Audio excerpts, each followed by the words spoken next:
ஒரு தீக்குச்சி தீப்பெட்டியை பார்த்து கேட்டுதான், நாம் 2 பேரும் தானே உரசிக்கிறோம், ஆனால் நான் மட்டும் தீப்பிடிச்சி எரிஞ்சு போகிறேன், நீ அப்படியே இருக்கிறியே அப்படின்னு தான்.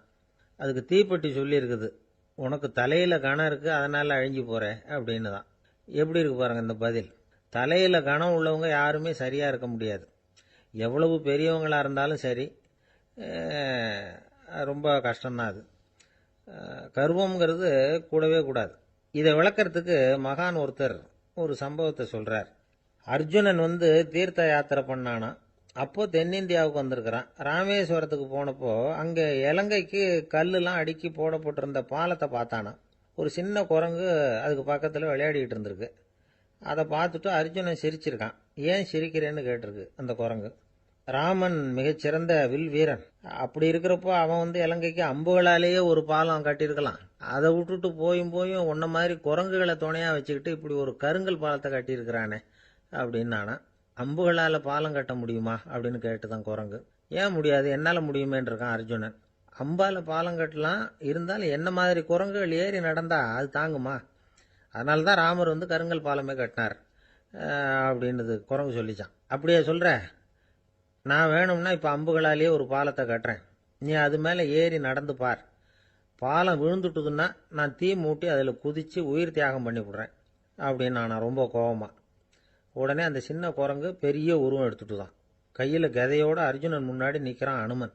பார்த்தா, என்னுடைய தலைவர் ராமரையா இழிவாக பேசுகிற, நீ இப்போ பாலம் கட்டு, நான் என்னுடைய பலத்தை காட்டுறேன் அப்படின்னு அனுமன். அர்ஜுனன் தன்னுடைய காண்டிபத்தை எடுக்கிறான், சரமாரியா அம்புகளை விடுறான். அதெல்லாம் ஒன்னோட ஒன்று கோத்துக்கிட்டு அப்படியே பாலம் மாதிரி நிற்கிது. அர்ஜுனன் தலை நிமிர்ந்து நின்னான். அனுமன் உயர கிளம்பி அங்கேருந்து பாலத்தில் பொத்துன்னு இறங்கினான். பாலம் அப்படியே நொறுங்கி போச்சு தூள் தூளா. என்ன அர்ஜுனா, இப்போ என்ன செய்ய போற அப்படின்னு நான் ஏளனமா. அர்ஜுனன் தலையை தொங்க போட்டுக்கிட்டான். சொன்னபடி தீ மூட்டி அதில் குதிக்கிறதுக்காக 3 தடவை சுற்றி வந்தான். அப்போது கிருஷ்ணர் அங்கே வந்தார். என்ன அர்ஜுனா, என்ன நடக்குது, என்ன இது அப்படின்னு ஒன்றும் தெரியாத மாதிரி கேட்டார். அர்ஜுனன் வாயை திறக்கிறதுக்கு முன்னாடி அனுமன் வாயை திறந்தான், நடந்ததை சொன்னான். அர்ஜுனன் சவால் விட்டபடி உயிர் திறந்தே ஆகணும்னா அனுமன். கிருஷ்ணர் யோசனை பண்ணார். நல்லது, இந்த சவால் விட்டதுக்கும் நடந்ததுக்கும் யார் சாட்சி? பெரிய ஒருத்தரை சாட்சியாக வச்சுக்கிட்டல்லவா நீங்கள் இந்த போட்டியை நடத்தியிருக்கணும் அப்படின்னார். அதனால் என்ன, இப்போ மறுபடியும் அந்த போட்டியை நடத்திவிட்டா போச்சு, என்னால் அந்த அம்பு பாலத்தை நொறுக்க முடியாதா அப்படின்னு அனுமன். சரி, இப்போ மறுபடியும் அது நடக்கட்டும்னார் கிருஷ்ணர். அர்ஜுனன் அம்பு பாலம் அமைச்சான். அனுமன் ஏறி குதிச்சான். பாலம் அசைஞ்சு கொடுக்கவே இல்லை, அவ்வளோ உறுதியாக இருக்குது. இப்போ அனுமன் தலையை குனிஞ்சுக்கிட்டான். அர்ஜுனன் நன்றியோடு நிமிர்ந்து பார்த்தான். கிருஷ்ணருடைய தோள்கள்லேயும் முதுகள்லேயும் ரத்தம். என்ன சுவாமி, என்ன நடந்ததுன்னு நான் பதறி போய், உன் அம்பு பாலத்தை நான் தான் மூட்டு கொடுத்து தாங்கிக்கிட்டு இருந்தேன். அனுமன் குதிச்சப்போ என் மேலே ஏற்பட்ட காயங்கள் இவை. பின்ன உன்னுடைய அம்பு பலத்தினாலேயா பாலம் நின்றுதுன்னு நினைக்கிற அப்படின்னாராம். முதல்ல அர்ஜுனன் அப்புறம் அனுமன் 2 பேருக்குமே கர்வ பங்கம் ஆயிட்டு தான். அதாவது அவங்க கிட்ட இருந்த கர்வம் போயிட்டுது. யாரா இருந்தாலும் கர்வம் கூடாதுங்கிறத இதிலிருந்து நாம புரிஞ்சுக்கணும். இந்த காலத்துல நாமெல்லாம் எந்த விஷயத்துக்கெல்லாம் கர்வப்பட்டுட்டு இருக்கோம் தெரியுமா? 2 பெண்கள் தங்களுடைய கணவன்மார்களை பத்தி ரொம்ப பெருமையா பேசிக்கிட்டாங்களாம். அதுல ஒரு அம்மா சொல்லியிருக்கு, என் வீட்டுக்காரர்கிட்ட எந்த சப்ஜெக்ட் கொடுத்தாலும் சரி அந்த விஷயத்தை பத்தி அழகா 1 மணி நேரம் பேசுவார் அப்படின்னாங்களாம். உடனே இன்னொரு அம்மா, அது என்ன பிரமாதம், என் வீட்டுக்காரருக்கு சப்ஜெக்டே தேவையில்லை, விஷயமே இல்லாம நாள் பூரா பேசிக்கிட்டு இருப்பார் அப்படின்னாங்களாம். ஒரே ஒரு ஊர்ல ஒரு பாதிரியார் இருந்தார். ரொம்ப நாள் சந்தோஷமா வாழ்ந்தார். ஒரு நாள் அவர் மடத்து சமையல் அறையில பாத்திரங்களை கழுவி துலக்கி சுத்தப்படுத்திக்கிட்டு இருந்தார். அந்த சமயத்துல ஒரு தேவதூதன் அவர் முன்னாடி நின்னான். இவர் நிமிர்ந்து பார்த்தார். ஆண்டவர் என்னை உங்ககிட்ட அனுப்பியிருக்கிறார், பரலோகத்துல வாசம் செய்யறதுக்கு உங்களுக்கு நேரம் வந்துட்டுது அப்படின்னு அந்த ஆள். ஆண்டவருக்கு என்னோட ஞாபகம் வந்ததுக்கு நன்றி. ஆனாலும் இப்போ இங்கே நீயே பாரு, எவ்வளவு பாண்டங்கள் பாக்கி இருக்கு, இவ்வளவையும் நான் சுத்தப்படுத்த வேண்டியிருக்கு. நான் நன்றி கெட்டவனாக இருக்க விரும்பலை. இந்த பணியை முடிக்கிற வரைக்கும் என்னுடைய பரலோக வாழ்வை தள்ளி வைக்க முடியுமா, நீ என்ன நினைக்கிற அப்படின்னு கேட்டார். தேவதூதன் தனக்கே உரிய விவேகத்தோட அன்போட பாதிரியாரை பார்த்தான். சரி, என்ன செய்யலாம்ங்கிறத அப்புறம் சொல்கிறேன் அப்படின்னு சொல்லிவிட்டு புறப்பட்டு போயிட்டான். ஒரு நாள் அந்த பாதிரியார் தோட்டத்தில் உள்ள களைகளை எல்லாம் ஒரு களை கொத்தியால் கொத்தி களை எடுத்துக்கிட்டு இருக்கிறார். அந்த சமயத்தில் இந்த தேவதூதன் மறுபடியும் அவர் முன்னாடி வந்து நிற்கிறான். பாதிரியார் பார்த்தார். இதை பாரு, இந்த தோட்டம் பூராவும் எவ்வளவு களை மண்டி கிடக்கு, பரலோகம் கொஞ்ச காலம் எனக்காக பொறுத்திருக்கலாம்னு நீ நினைக்கிறியா அப்படின்னு கேட்டார். தேவதூதன் சிரிச்சுக்கிட்டே மறுபடியும் மறைஞ்சிட்டான். மறுபடியும் அவர் களை எடுக்கிறது, தானிய களஞ்சியத்துக்கு வர்ணம் பூசுறது, இப்படிப்பட்ட வேலைகளில் ஈடுபட்டிருக்கார். இன்னொரு நாள் ஒரு மருத்துவமனையில் நோயாளிகளை கவனிச்சுக்கிட்டு ரொம்ப தீவிரமாக இருக்கிறார் அந்த பாதிரியார். ஒரு நோயாளியோட தாகத்துக்கு தண்ணீர் கொடுத்துட்டு நிமிர்ந்து பார்க்குறப்போ தேவதூதன் மறுபடியும் அவர் முன்னாடி வந்து நிற்கிறான். இந்த தடவை பாதிரியார் தன்னலமற்றவராக பேரன்பை காட்டக்கூடிய வகையில் தன்னுடைய 2 கைகளையும் உயர்த்தியபடி தேவதூதனின் கவனத்தை வந்து பிணியால் வாடக்கூடிய நோயாளிகளின் பக்கம் திருப்பினாராம். தேவதூதன் ஒன்றும் சொல்லலை, மறைஞ்சிட்டான். அன்னைக்கு சாயந்தரம் பாதிரியார் வந்து மடத்தில் உள்ள தன்னுடைய அறைக்கு போய் இளைப்பாறினார். யோசிச்சு பார்த்தார். தேவதூதனையும் தேவதூதனின் விருப்பத்தையும் பல நாள் தள்ளி போட்டு வந்ததையும் அவர் ரொம்ப நினச்சி பார்த்தார். திடீர்னு தான் வந்து முதுமை அடைகிறதையும் சோர்வு அடைகிறதையும் உணர்ந்தார். ஆண்டவரை நினைச்சார். ஆண்டவரே, உம்முடைய தூதனை மறுபடியும் என்கிட்ட அனுப்புனா நான் சந்திக்கிறதுக்கு ஆவலாக இருக்கேன் அப்படின்னு சொல்கிறப்பவே தேவதூதன் பக்கத்தில் வந்து நின்னான். பாதிரியார் நிமிர்ந்து பார்த்தார். நீ இப்போவே என்னை அழைச்சிக்கிட்டு போக விரும்பினா நான் பரலோகத்துக்கு வர்றதுக்கு தயாராக இருக்கேன்னார். தேவதூதன் அந்த பாதிரியாரை அன்போடவும் விவேகத்தோடவும் பார்த்து, நீங்கள் வந்து என் கூட பரலோகத்துக்கு வர்ற தயாராக இருக்கிறதா சொல்கிறீங்க, ஆனால் நீங்கள் இதுவரைக்கும் வேற எங்கே இருந்ததா நினைக்கிறீங்க அப்படின்னு நானும். அப்படின்னா இதுவரைக்கும் இருந்த இடம் தான் பரலோகம் அப்படிங்கிறத உணர்த்தியிருக்கிறான். பரலோகம்னா என்னன்னு புரிஞ்சுக்கிறதுக்கு இந்த சம்பவம் நமக்கு உதவியாக இருக்குது. தொண்டு செய்கிறத விட பெரிய செயல் வேற எதுவும் இருக்க முடியாது. அது நம்ம மனசுக்கு கொடுக்குற சுகத்தை வேற எதுவும் கொடுக்க முடியாது. நாம் தொண்டு செய்கிற இடம் தான் அந்த புண்ணிய இடம். ஆனால் இந்த காலத்துல எல்லாம் நாம் வந்து தொண்டு செய்யணும்னு நினச்சி ஏதாவது ஆரம்பித்தா கூட அதை ஒரு மாதிரியாக சுற்றி நின்று வேடிக்கை பார்க்க ஆரம்பிச்சிடுறாங்க. ஒரு பெரியவர் அப்படித்தான் ஒரு தொண்டு செஞ்சுக்கிட்டு இருந்தார். ஒரு கோவில் கட்டிக்கிட்டு இருந்தாங்க. அதில் ஒரு இடத்துல ஒரு பலகையை வச்சு ஆணி அடிக்கிற வேலையை செஞ்சுக்கிட்டு இருந்தார் அந்த பெரியவர். ஒரு சின்ன பையன் அதை ரொம்ப ஊக்கமாக அக்கறையாக கவனிச்சுக்கிட்டு இருந்தான். பெரியவர் இதை கவனித்தார். என்னப்பா பார்க்குற, உனக்கும் இது மாதிரி தொண்டு செய்யணும்னு ஆசையாக இருக்கா அப்படின்னு கேட்டார். அதுக்கு அந்த பையன் சொல்கிறான், அப்படி இல்லைங்க, நீங்கள் ஆணி அடிக்கிறப்போ கையில் சுத்தியால் அடிச்சுக்கிட்டா எப்படி துடிப்பீங்க, எப்படி கத்துவீங்கன்னு தெரிஞ்சுக்கிறதுக்காக அதை பார்க்கணும்னு ஆசை, அதுக்காக தான் காத்துக்கிட்டு இருக்கேன் அப்படின்னு நானும். ஒருத்தர் ரொம்ப கவலையோடு உட்காந்துருந்தார். எதை பற்றி சார் கவலைப்படுறீங்கன்னு கேட்டோம். எதிர்காலத்தை பற்றி கவலைப்படுறேன்னார். ஏன்னு கேட்டோம். என்ன பண்ணுறதுன்னே தெரியல சார், எதிர்காலம் ஒரே இருட்டாக இருக்குது, பாதையே புரியலன்னார். இன்னைக்கு நம்ம இளைஞர்கள் பல பேருக்கு எதிர்காலம் இருட்டாக தான் தெரியுது. அவங்கெல்லாம் இந்த கதையை கொஞ்சம் கேட்கணும். ஒரு மலை அடிவாரத்தில் ஒரு சின்ன கிராமம். அந்த மலை ரொம்ப உயரமானது. அடர்த்தியாக செடி கொடிகள் மரங்கள் அதில் மண்டி கிடக்குது. பகல் வேளையில் இருட்டாக தான் இருக்கும், அவ்வளவு அடர்த்தி. அந்த மலை உச்சியில் ஒரு கோவில். நாள் ராத்திரியே புறப்பட்டாதான் காலையில் அந்த கோவிலுக்கு போய் சேர முடியும். கிராமத்து இளைஞன் ஒருத்தன் அந்த மலை உச்சிக்கு போக வேண்டியிருந்தது. கையில் ஒரு விளக்கை எடுத்துக்கிட்டு நாள் ராத்திரியே புறப்பட்டான். புறப்பட்டு போனவன் கிராமத்து எல்லையிலேயே நின்றுட்டான். ஏன் தெரியுமா? அவன் கையில் இருந்த விளக்கோட வெளிச்சம் 10 அடி தூரத்துக்கு தான் தெரியுது. அது வரைக்கும் தான் பாதை தெளிவாக இருக்குது. அதுக்கு அப்பால எல்லாம் ஒரே இருட்டாக இருக்குது, பாதை புரியல. இவன் யோசனை பண்ணி பார்த்தான். மனசுக்குள்ள ஒரு சந்தேகம்.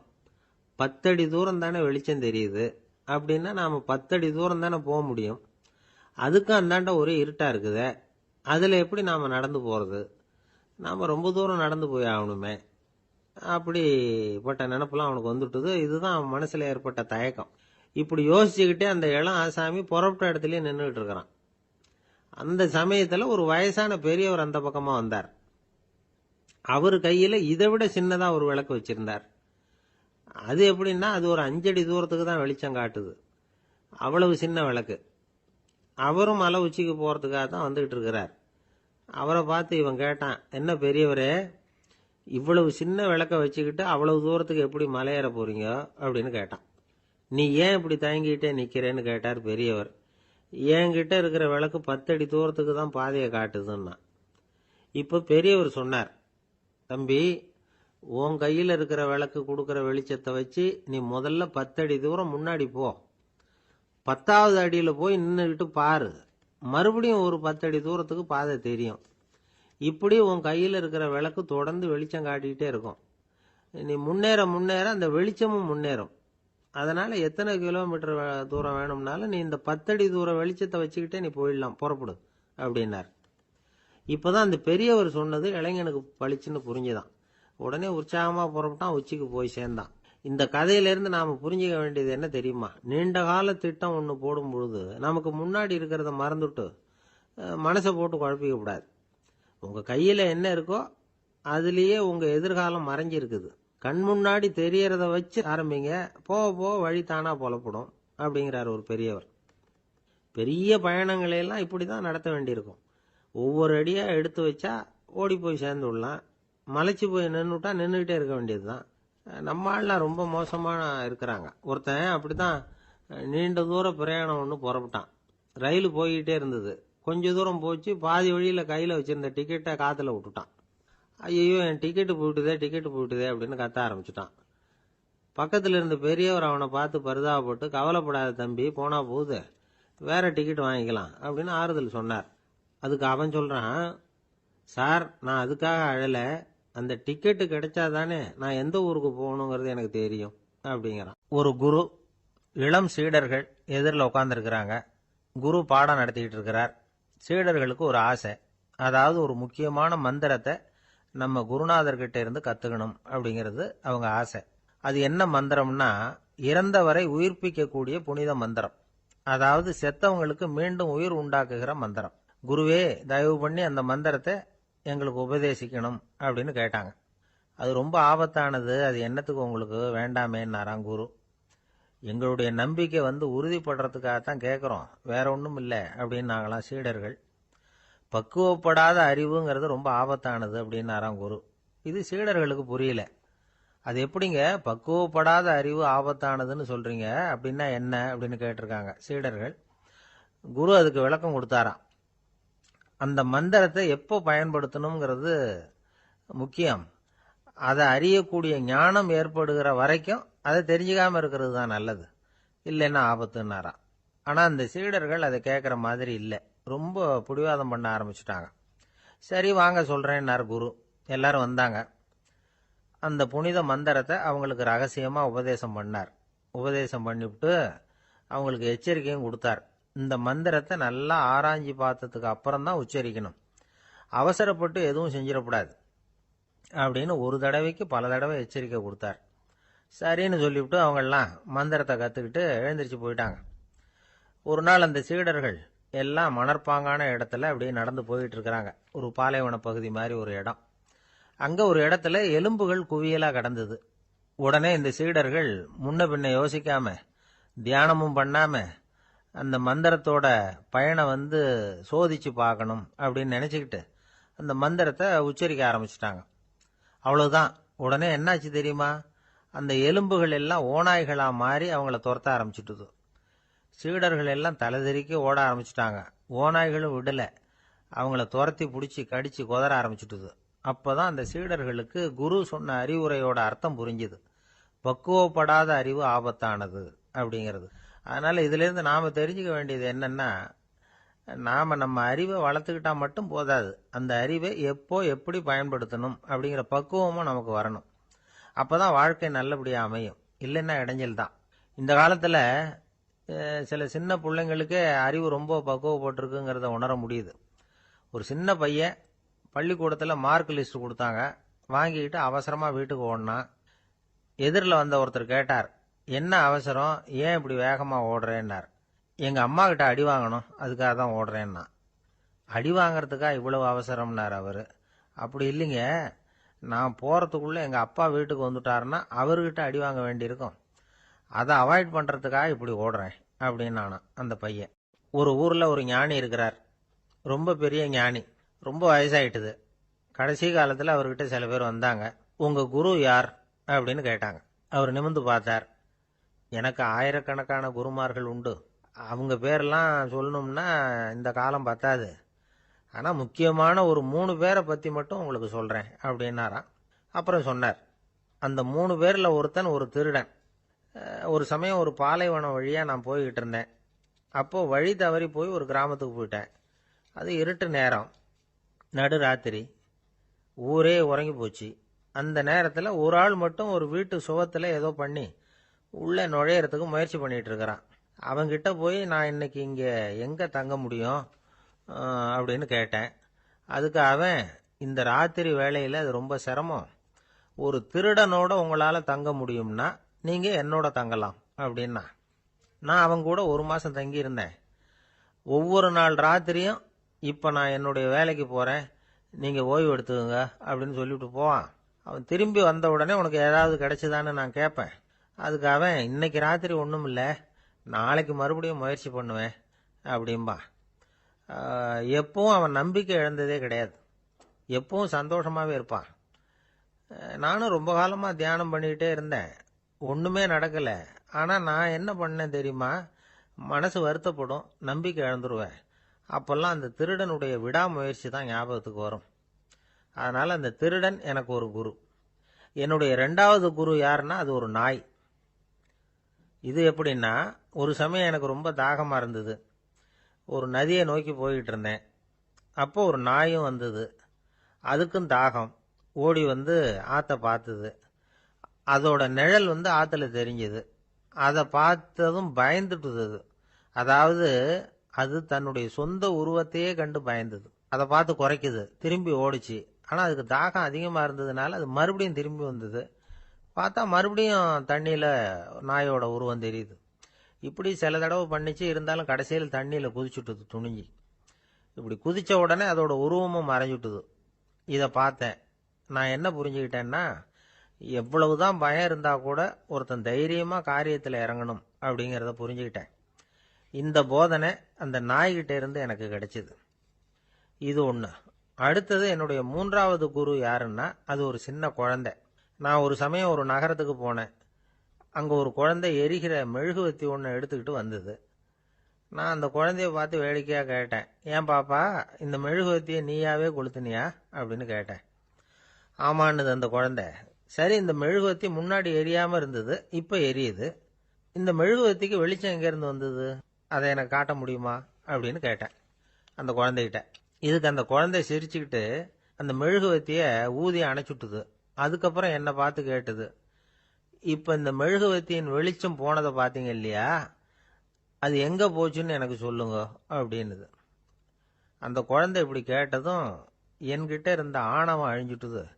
நான் படித்ததெல்லாம் அந்த வினாடியில் சுக்கு நூறாக போயிட்டுது. என்னுடைய முட்டாள்தனத்தை நான் உணர்ந்தேன் அப்படின்னு இவ்வளவும் அந்த ஞானி விவரமாக சொன்னாராம். அதனால் நாம் இன்னார்கிட்ட இருந்து தான் இதை கற்றுக்கணுங்கிறது இல்லை, யாருக்கிட்டே இருந்தும் எதையும் கற்றுக்கலாம். நம்மால் ஒருத்தன் ஒரு நாய் வளர்த்துக்கிட்டு இருந்தான். அந்த நாய்க்கு வால் கிடையாது. யாரோ ஏற்கனவே வெட்டி எடுத்துட்டாங்க. இந்த நாய் தான் சார் எனக்கு குரு, அதுகிட்டே இருந்து கூட நான் பாடம் கற்றுக்கிட்டு இருக்கிறேன் அப்படின்னா. அப்படி என்ன கற்றுக்கிட்டேன் அந்த வால் இல்லாத நாய்கிட்டே இருந்து அப்படின்னு கேட்டோம். நாம் யாருக்கிட்டையும் வாலாட்டக்கூடாது அப்படிங்கிற பாடத்தை அதுகிட்டே இருந்து தான் நான் கற்றுக்கிட்டேன் அப்படின்னா. ரொம்ப நாளைக்கு முன்னாடி ஒரு நாள் கோவலன் நாடகம் நடந்தது. எங்கள் மதுரையில் நடந்தது. அதில் ஒரு முக்கியமான கட்டம், கண்ணகி கிட்ட சிலம்ப வாங்கிக்கிட்டு அதை விற்கிறதுக்காக மதுரை நகருக்கு புறப்படுறான் கோவலன். அந்த சமயத்தில் கண்ணகி பாடுற மாதிரி ஒரு நாடக பாடல், நாடக ஆசிரியர் எழுதினது. அது என்ன பாட்டுன்னா, மா பாவியோர் கூடி வாழும் மதுரைக்கு மன்னா போகாதீர் என்று அப்படின்னு ஆரம்பிக்கும் அந்த பாட்டு. இதுதான் அந்த பாட்டு. இதை கண்ணகி மேடையில் பாடின உடனே கூட்டத்தில் சலசலப்பு. நம்ம ஊர்லேயே நமக்கு முன்னாடியே நின்றுக்கிட்டு மா பாவியோர் கூடி வாழும் மதுரை அப்படின்னு சொல்கிறாங்களே, என்ன தைரியம் அப்படின்னு எல்லாம் குழப்பம் பண்ண ஆரம்பிச்சிட்டாங்க. மக்கள் சத்தம் போட ஆரம்பிச்சிட்டாங்க. எதிர்ப்பு குரல் அது பாட்டுக்கு வர வர அதிகமாக போட்டுது. கொண்டுகிட்டு வா அந்த நாடக ஆசிரியரை, எழுதுனது யார் அப்படின்னு ஒரே சத்தம், கூச்சல். வேற வழி இல்லை, மெதுவாக மேடைக்கு வந்தார் அந்த நாடக ஆசிரியர். 4 பக்கத்திலிருந்தும் கேள்வி கணைகள். மக்களை பார்த்து கொஞ்சம் அமைதியாக இருங்கோ அப்படின்னு சொல்லிவிட்டு தன்னுடைய விளக்கத்தை சொல்ல ஆரம்பித்தார் அந்த நாடக ஆசிரியர். மா அப்படின்னு சொன்னால் திருமகளாகிய லட்சுமி அப்படின்னு அர்த்தம். பா அப்படின்னா கலைமகளாகிய சரஸ்வதி. வி அப்படின்னா மலைமகளாகிய பார்வதி. மா பாவியோர் அப்படின்னா திருமகளும் கலைமகளும் மலைமகளும், இவங்க மூவரும் அப்படின்னு அர்த்தம். இந்த 3 பேரும் வாழ்கின்ற மதுரை புனிதம் நிறைந்தது, சகல செல்வங்களும் நிறைஞ்சது. அப்படிப்பட்ட ஊரில் நான் அணிந்து கொள்ளும் இந்த சாதாரண சிலம்பை யார் வாங்கிக்குவாங்க அப்படிங்கிற எண்ணத்தோட தான் கண்ணகி அப்படி சொல்றா. அதை நினைச்சு தான் நான் எழுதினேன். ஆகவே மதுரையை ரொம்ப சிரமப்படுத்தணும், ரொம்ப மோசமாக எழுதணும் அப்படிங்கிற எண்ணம்லாம் எனக்கு கிடையாது. பெருமைப்படுத்தணும்னு நினச்சி தான் அப்படி எழுதினேன் அப்படின்னு விளக்கம் கொடுத்தாராம். இந்த விளக்கத்தை கேட்டதும் எல்லாரும் ரொம்ப சமாதானம் ஆயிட்டாங்களாம். இப்படி விளக்கம் கொடுத்த அந்த நாடக ஆசிரியர் யார் தெரியுமா? அவர் தான் தமிழ் நாடக உலகின் முதல் ஆசான் சங்கரதாஸ் சுவாமிகள். அவருக்கு நகைச்சுவை உணர்வும் அதிகம். 1920ஆம் ஆண்டு திருநெல்வேலியில் அவர் தங்கியிருக்கிறார் நாடகம் நடத்துறதுக்காக. அவர் தங்கியிருந்த வீட்டில் கொசு மூட்டைப்பூச்சி அதிகமாக இருந்திருக்கு. அவரால் தூங்கவே முடியல. அவர் அனுபவித்த தொல்லைகள் ஒரு பாட்டாக உருவாச்சு. வேடிக்கையாக ஒரு பாட்டு எழுதினாராம். மூட்டையும் கொசுவும் ஒரு வீட்டிலே மீட்டிங் போட்டால் முன்னே நிற்க யாரால் முடியும்? கொசு மோகன ராகம் போல சத்தம் போட்டு முன்னே நின்று செய்திடும் யுத்தம். இதை மறுநாள் நாடகத்தில் கோமாளி வேஷம் போட்ட ஒரு சிறுவனை விட்டு பாட வச்சிருக்காரு. எல்லாரும் சிரிச்சு ரசிச்சாங்களாம். சங்கரதாஸ் சுவாமிகள் கல்யாணமே பண்ணிக்கல, துறவி மாதிரியே வாழ்ந்திருக்கார். தமிழ் நாடக கலைக்கு தன்னையே அர்ப்பணம் பண்ணிட்டவர் அவர். 1922 நவம்பர் மாசத்துல ஒரு நாள் புதுச்சேரியில் அவர் வாழ்க்கை முடிஞ்சுது. அப்போ அவருக்கு வயசு 55. சங்கரதாஸ் சுவாமிகள் நாடக ஆசிரியர் மட்டும் இல்லை, மேடை நாடக இயக்குனர், தயாரிப்பாளர், அவரே ஒரு சிறந்த நடிகர். ஒரு தடவை சாவித்திரி நாடகத்தில் இவர் யமதர்மனா வேஷம் போட்டு நடிச்சிருக்கிறார். நாடகம் பார்த்துக்கிட்டு இருந்த கருவுற்ற ஒரு பெண்மணிக்கு பயத்தினால அங்கேயே குழந்தை பிறந்துட்டு தான். அந்த நிகழ்ச்சிக்கு அப்புறம் இவர் இந்த வேஷம் போடுறப்போலாம் ஜனங்களுக்கு முன்கூட்டியே எச்சரிக்கை கொடுக்க ஆரம்பிச்சிருவாராம். அதாவது அப்படி யாராவது பயப்படுறவங்க இருந்தா கொஞ்சம் கண்ணை மூடிங்க அல்லது எழுந்திரிச்சு போடுங்கன்னு. நடிப்புன்னா அப்படி இல்லை இருக்கணும். இந்த காலத்தில் நடிகர் ஒருத்தர் சொன்னார், சார் நான் இந்த நாடகத்தில் நடிக்கிறப்போ முகத்தில் நவரசங்களையும் காட்டி நடித்தேன், உணர்ச்சிகளை எல்லாம் நல்லா காட்டி நடித்தேன். அப்படி இருந்து ஜனங்கள் கல் எடுத்து மேடையில் வீசிவிட்டாங்க சார் அப்படின்னார். நாடகத்தில் உங்களுக்கு என்ன வேஷம் அப்படின்னு கேட்டாங்க. அது செத்து கிடக்கிற பணமாக நடித்தேன் சார் அப்படின்னார். ஒரு காடு, அங்கே புத்தர் அவர் பாட்டுக்கு நடந்து போய்கிட்டே இருக்கிறார். அவருக்கு பின்னாடி ஒரு குரங்கு, அதுவும் தொடர்ந்து வந்துக்கிட்டே இருக்குது. புத்தர் திரும்பி பார்த்தார். குரங்கு அப்படியே குதிச்சு உயர எழும்பி ஒரு கிளையில் போய் உக்காந்துது. ஏன் இப்படி பண்ணுறேன்னு கேட்டார் புத்தர். என்னை சாதாரணமாக நினைக்க வேணாம், நான் மகாமந்தி, என்னால் எல்லாம் முடியும், முடியாதுங்கிற வார்த்தையே என்னுடைய அகராதியில் கிடையாது, என்ன வேணும்னாலும் செய்வேன் அப்படின்னுது. அப்படின்னா ஒரு பந்தயம் வச்சுக்கலாமான்னாரு இவர். ஓ வச்சுக்கலாமேன்னுது. வேற ஒன்றும் இல்லை, இப்போ நீ மேலே எழும்பி அந்த கிளையில் உட்காந்தது மாதிரி அங்கேருந்து தாவி என் உள்ளங்கையில் உட்காரணும், அவ்வளவுதான் அப்படின்னார். அப்படி உட்காந்துட்டா என்ன பரிசு அப்படின்னு கேட்டது அது. சொர்க்கத்தில் இருக்கிற மாமன்னன் மரகத சக்கரவர்த்தியை என்னோட இருக்கும்படியாக கூப்பிட்டுக்கிறேன்.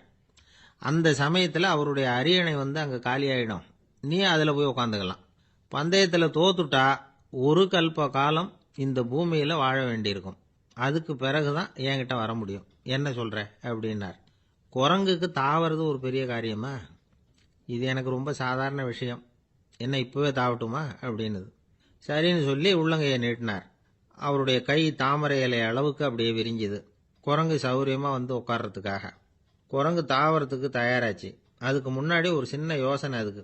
இந்த கிளையிலிருந்து அந்த கைக்கு தாவறது எனக்கு ரொம்ப அற்பமான ஒரு வேலை, இது ரொம்ப சாதாரணம், என்னுடைய கௌரவத்துக்கு இது சரியா இருக்காது. அதனால நான் என்ன பண்ண போறேன்னா, இங்கேருந்து கிளையிலிருந்து அப்படியே உயர எழும்ப போறேன். எழும்பி மேல் உலகம் போய் அங்கே ஒரு சுற்றி விட்டு அதுக்கப்புறம் அங்கேருந்து நேராக இந்த கையில் உட்கார போறேன் அப்படின்னு நினச்சிது.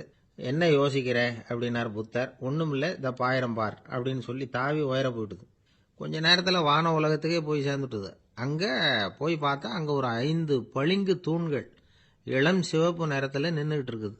குரங்கு நினச்சிக்கிட்டது, புத்தர்கிட்ட போய் இந்த பளிங்கு தூண்களை பார்த்தோம்னு சொன்னால் அப்படியே திகைச்சு போயிடுவார், இந்த தூணில் ஏதாவது அடையாளம் செஞ்சுட்டு போகணும் அப்படின்னு அந்த இடத்துல மிதந்துக்கிட்டே நினச்சிது. உடனே ஒரு தூணில் எழுதிச்சு. என்ன எழுதிச்சுன்னா, ஒரு மகா ஞானி இங்கே வந்துட்டு போகிறார் அப்படின்னு எழுதிச்சு. எழுதிவிட்டு அப்படியே கீழே தாவி புத்தரோட உள்ளங்கையில் உட்காந்துது. எப்படி பார்த்தீங்களா என்னுடைய வேலை? வான உலகத்துக்கே போய் அங்கே இருக்கிற 5 பளிங்கு தூண்களை பார்த்துட்டு அதில் நான் வந்த விவரத்தை எழுதி வச்சுட்டு அதுக்கப்புறம் இங்கே வந்திருக்கிறேன் அப்படின்னுது ரொம்ப பெருமையா. அப்படியா அப்படின்னார் புத்தர். ஆமாம், சந்தேகமாக இருந்தால் வாங்க அழைச்சிட்டு போய் காட்டுறேன் அப்படின்னுது அந்த குரங்கு. அதுக்கு தேவையில்லை, அப்படியே கொஞ்சம் கீழே குனிஞ்சு பார் தெரியும் அப்படின்னார் புத்தர். அங்கே பார்த்தா புத்தரோட உள்ளங்கை தெரிஞ்சுது. நல்லா உத்து பார்த்துது. அவரோட ஒரு விரல்ல அது எழுதிய வாசகம் தெரிஞ்சுது. குரங்கு யோசனை பண்ணிச்சு, அப்படின்னா வானத்தில் நான் பார்த்தது புத்தரோட விரல்களா அப்படின்னு யோசிச்சுது. இதை புரிஞ்சுக்கிட்ட உடனே அந்த குரங்கோட கர்வம் அழிஞ்சு போச்சான். நம்ம மனசு தான் இந்த குரங்கு.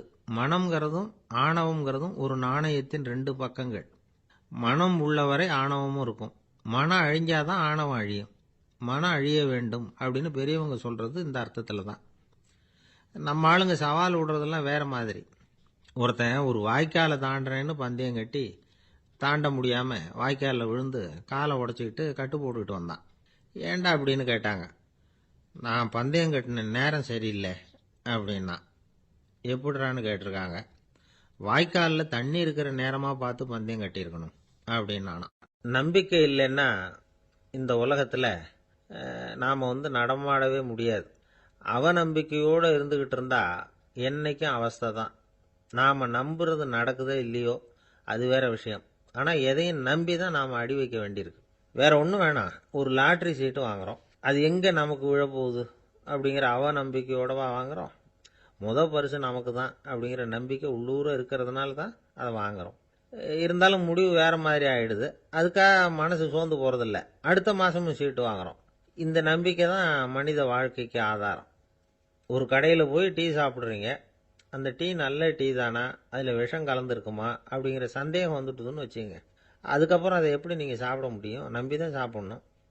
ரயில் ஒழுங்காக போய் சேருங்கிற நம்பிக்கை இருக்கிறதுனால தான் அதில் ஏறி உட்காடுறோம். லெட்டர் ஒழுங்காக போய் சேருங்கிற நம்பிக்கை இருக்கிறதுனால தான் பெட்டியில் போடுறோம். சரி, நம்ம கதையெல்லாம் நம்மளோட இருக்கட்டும். மனித நம்பிக்கை எந்த அளவுக்கு உறுதியாகவும் அறிவுபூர்வமாகவும் இருக்கணுங்கிறதுக்கு அலெக்சாண்டர் வாழ்க்கையில் நடந்த ஒரு சம்பவத்தை உதாரணமாக சொல்லலாம். இந்த உலகத்தையே ஜெயிக்கணும்னு புறப்பட்டார் அலெக்சாண்டர். ஒரு கட்டத்தில் அவர் சிட்னஸ் நதி கரைக்கு சேர்ந்தார். அந்த சமயத்தில் அவருக்கு கடுமையான நோய் வந்துட்டுது. அவர் கூடவே வந்திருந்த கிரேக்க வைத்தியர்கள் என்னென்னமோ முயற்சியெல்லாம் பண்ணி பார்த்தாங்க. இருந்தாலும் அலெக்சாண்டருக்கு வந்திருக்கிறது என்ன நோய்ங்கிறத அவங்களால கண்டுபிடிக்க முடியல. ஏன்னா அந்த பகுதியில் உள்ளவங்களுக்கு மட்டுமே அதிகமாக வரக்கூடிய ஒரு வினோதமான நோயாக இருந்தது அது. ஆனால் அவர் இருக்கிற இடம் எதிரியோட இடம். பாரசீக மன்னனோட ஆளுகைக்கு உட்பட்ட இடம். என்ன பண்ணுறது அப்படின்னு எல்லாரும் யோசனை பண்ணாங்க. பாரசீக மன்னனோட அரண்மனையில் இருக்கிற வைத்தியர் வந்தால் இந்த நோயை குணப்படுத்தி விடுவார் அப்படின்னு சொன்னாங்க. இருந்தாலும் எதிரியோட நாட்டில் இருக்கிற வைத்தியரை கூப்பிட்டு எப்படி நம்பி வைத்தியம் பார்க்க சொல்கிறது அப்படின்னு சொல்லி எல்லாரும் தயங்கினாங்க. ஆனால் அலெக்சாண்டர் தயங்கலை. பரவாயில்ல, அழைச்சிட்டு வாங்கன்னு விட்டார். உடனே அவரை போய் அழைச்சிட்டு வந்துட்டாங்க. அவர் வந்தார். அலெக்சாண்டர் உடம்பை பரிசோதனை பண்ணி பார்த்தார். சரி, இதை குணப்படுத்தி விடலாம், பயப்பட வேண்டியதில்லை. ஆனால் இதுக்கு ஒரு மூலிகை ரசம் தயார் பண்ணி கொடுக்கணும். நான் போய் அதை தயார் பண்ணிவிட்டு 2 நாளில் திரும்பி வந்துடுறேன் அப்படின்னு சொல்லிவிட்டு போனார் அந்த வைத்தியர். அதே மாதிரி 2 நாளில் திரும்பி வந்தார் மூலிகை ரசத்தோட. இதுக்கு இடையில அலெக்சாண்டரோட தளபதிகளில் ஒருத்தர் ரகசியமாக ஒரு எச்சரிக்கை கடிதம் கொடுத்து அனுப்பியிருக்கிறான். அதை வாங்கி என்ன விஷயம்னு பார்த்தார். இப்போ உங்ககிட்ட வந்திருக்கிற எதிரி நாட்டு வைத்தியரை நம்பாதீங்க. அவன் கொண்டுகிட்டு வந்திருக்கிற மூலிகை ரசத்தில் விஷம் கலந்துருக்குது அப்படின்னு அதில் எழுதியிருக்கு. அதை பார்த்தார் அலெக்சாண்டர். இருந்தாலும் கொஞ்சம் கூட அலட்டிக்கல. வைத்தியர் கொடுத்த மருந்தை வாங்கி கடகடன்னு குடிச்சுட்டார். குடிச்சுட்டு அதுக்கப்புறம் அந்த கடிதத்தில் இருந்த விஷயத்தை அந்த வைத்தியர்கிட்ட சொன்னார். வைத்தியர் தகைச்சு போயிட்டார். தன் மேலே அலெக்சாண்டர் வச்சிருக்கிற நம்பிக்கையை பார்த்து அவருக்கு ரொம்ப வியப்பு. வைத்தியர் உண்மையிலேயே நல்ல மருந்து தான் கொண்டுகிட்டு கொடுத்துருக்கிறார். அதில் விஷம்லாம் எதுவும் கலக்கலை. அதுக்கப்புறம் அலெக்சாண்டர் அந்த வைத்தியரை பார்த்து சொன்னாராம், நம்பிக்கைங்கிற அச்சாணியை ஆதாரமாக வச்சுக்கிட்டு தான் இந்த உலகம் சுற்றிக்கிட்டு இருக்குது.